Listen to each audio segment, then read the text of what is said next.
So many words and so many emotions to express. Thank you, Vanessa, for that. Now we want to get to Catawba College political science professor Dr. Michael Bitzer. Dr. Bitzer, this is unlike anything we've seen before. It is a sad, dark, and now tragic day in American history. The last time I can remember being this physically ill was September 11th, 2001. And I think FDR's admonition regarding December 7th, 1941 applies to today in that it will live in infamy that an insurrection occurred in our nation's capital. And based on what we have seen today and what was unfolding before all of this happened, where do we stand in the process of certifying votes?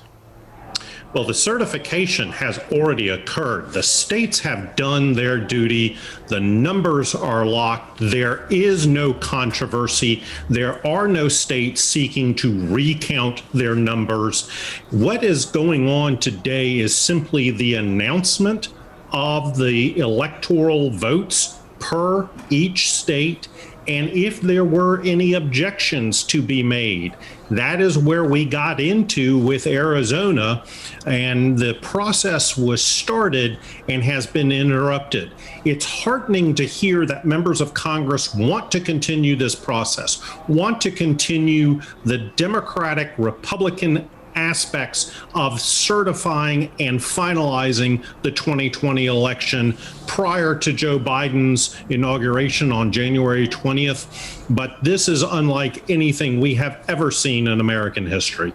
And one of the interesting things to come out of this before the senators, before all of this happened on Capitol Hill today with mobs storming the Capitol, we heard from Majority Leader Mitch McConnell, and he actually spoke out against disagreeing with this process. But then we also heard from Senator Ted Cruz, who made an argument to put together a commission, something that really, he tried to make a parallel to this being something precedented more than 100 years ago.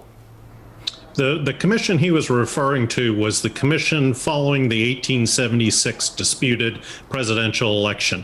There is no dispute that the electoral votes and the votes that were counted in the states were done illegitimately. It was back in 1877, and what that commission ultimately did was pull federal troops out of the South, bringing in the age of segregation and Jim Crowism.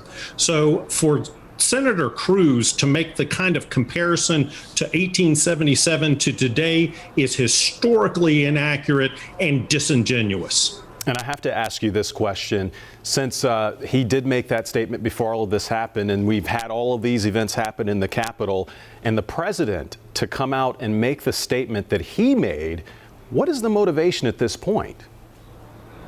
I wish I knew, and I will have to leave it to their conscience and to their responsibilities as Americans to begin with, and as elected officials sworn to uphold the Constitution of the United States. That is in their oath. What their decision making is, I honestly cannot tell you, but it is, in my estimation, having studied American history and politics, this is as un-American as you can conceivably get, barring armed insurrection as a rebellion that we saw during the Civil War.